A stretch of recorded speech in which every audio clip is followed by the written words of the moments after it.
Keep up with CNN Money. Maggie Lake is live in the heart of the world's economic epicenter, New York City, tracking all the action of the stock exchanges and the big business stories from around the world. Get top analysis of market movement and a daily breakdown of financial headlines. CNN Money with Maggie Lake. Today, only on CNN. I'm Linda Kincaid in Atlanta, and this is CNN.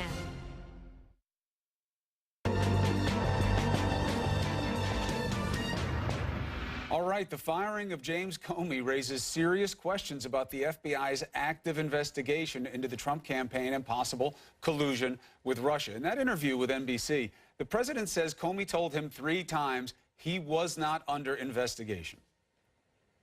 You were the centerpiece of the Trump campaign. Well, all so I can tell you is, I know one thing. I know investigation? that I'm not under investigation. Me, personally. I'm not talking about campaigns. I'm not talking about anything else. I'm not under investigation.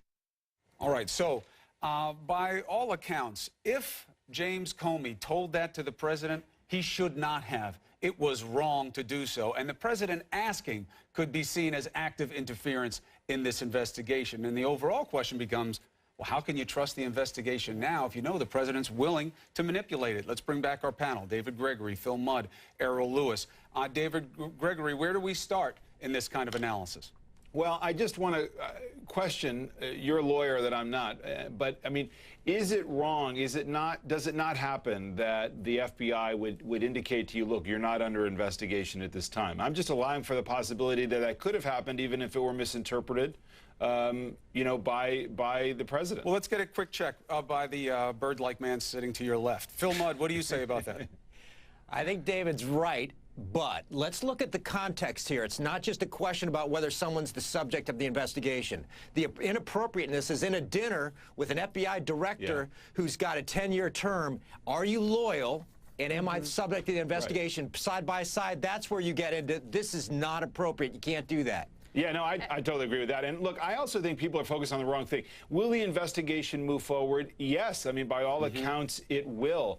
But again, I think we have to focus on the act of the president trying to undermine the investigation, demanding a loyalty oath. We don't know who he's going to put into the FBI, whether that person will carry it out. And who the FBI director does matter. Look at the Clinton email investigation and the role that Comey played. Now, critics would say he overplayed his role in that regard, and that's why he should be fired. But no matter who the FBI director is, who's in charge is going to matter in terms of what's done, how it's done, the emphasis, and all the rest. So we simply don't know the future. I mean, and there's a reason, Errol, that you don't have a new FBI director every administration typically. There's a reason that they're appointed for these 10-year terms so that they can act independently of the president. So even if nothing were illegal here, it's still not intended to have those conversations to give the American people confidence. You know, Andy McCabe, the acting FBI director, in his testimony yesterday, completely countered what the White House said. The White House justification was not only the president lost confidence in Comey, the FBI rank and file lost confidence in Comey. Andy McCabe said that is blatantly not true.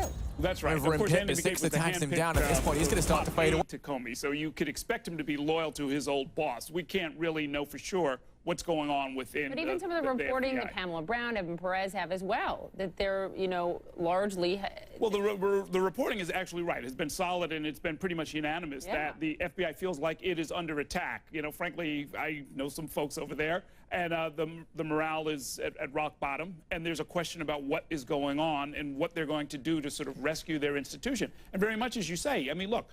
J. Edgar Hoover was there from, what, like 1929? And in the 1960s, 40 years later, he's still sort of dominating it. And that's where this idea of a 10-year term to try and insulate them from politics comes from. I think a lot of people don't really quite understand. They think as if this was like the White House butler or something like that, where you could be fired or changed around and it doesn't mean anything. This is an important institution that is supposed to be held in check and supposed to be a little bit outside of politics. Clearly, the president doesn't quite believe that. Phil Mudd, what's your level of confidence that this will get done the right way? And do you think there needs to be a different level of independence in this probe? First of all, I don't think morale's at rock bottom, and we do know what's happening. Believe Andy McCabe, I know him. Take it to the bank. To your point, Chris, this looks simple from the outside. But the story on the inside is fundamentally different than any American who thinks you can shut down this investigation. Remember, we're 10 months in. There's a ton of data on the floor. That's not in Jim Comey's office. That's in FBI electronic files. There are dozens, if not hundreds, of people who know the details of the investigation, including what individuals in the Trump campaign did. They can either speak to the press, inappropriate, or there are other avenues that this will get out if it's ever shut down. Number one, the Congress can pull them behind closed doors and say what happened. Number two, this sounds inside baseball. Do not underestimate the power of the Inspector General over there at the Department of Justice to look into this. This story will get out regardless of what the president wants. I guarantee it. David Gregory reporting this morning in the Wall Street Journal that Rosenstein less than happy about how the White House tried to totally, lay this on him. We saw the White House change its narrative. He apparently, according to the Journal, went to Don McGahn, the White House counsel, said, correct the record. I'm not comfortable working in this environment if you don't. He has been invited to this all-senators briefing as early as next week. A, do you think that happens? And what is the goal of that ultimately? What do they need to get from him? Well, I think they want to understand exactly what role he played. Remember, he's new to the Justice Department at this level, just a couple of weeks in, has a sterling bipartisan reputation, career prosecutor. I mean, he's the ideal person to have leveled judgment against Comey without it looking political, because he, like many others, would think his behavior in the Clinton investigation, how he handled that, would be completely inappropriate. So, I'm dying to know what he really thinks and whether he thinks his firing was appropriate, whether he actually recommended it.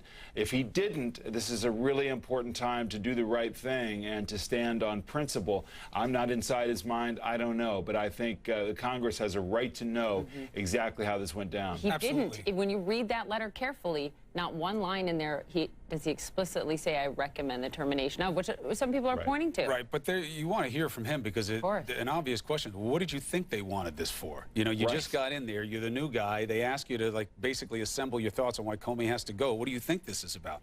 But he should speak for himself. Errol, how big a crisis is this? You can really look at it two ways, and we need to be objective about it. One is, he can fire anybody he wants. He can fire the FBI director. Nobody liked Comey's handling of the email. The Democrats were saying they wanted to fire him. Trump didn't like the way he was handling the Russia investigation. It's his prerogative. He got rid of him, and if nothing ever comes out from the investigation that fingers his people, then he's fine. Or it's everything that we're talking about right now, which is a much bigger window into the president's willful disassociation of checks and balances and influence of a federal investigation. Yeah, I think, look, there are a lot of people, I happen to be one of them, who are a little bit unnerved. Every time this comes up, the president seems to be unable to let go of this idea. He keeps telling us that there's nothing to it, it's fake news, there's nothing to it, but he keeps bringing it back up.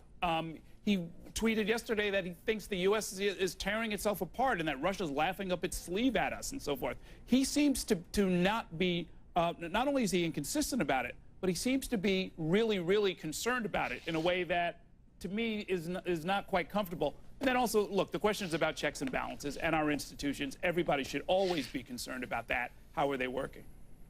All right. Appreciate it, fellas. Another bad headline for United Airlines. You hear about this? Remember the passenger being dragged off the flight, right? Ladies and for gentlemen. the second time in a month, a report of a scorpion on one of it. This is no Snakes on Planes movie. But look, you can't make it up. Another report of a scorpion on a plane. What does this mean to the beleaguered carrier? Next. All new African Voices.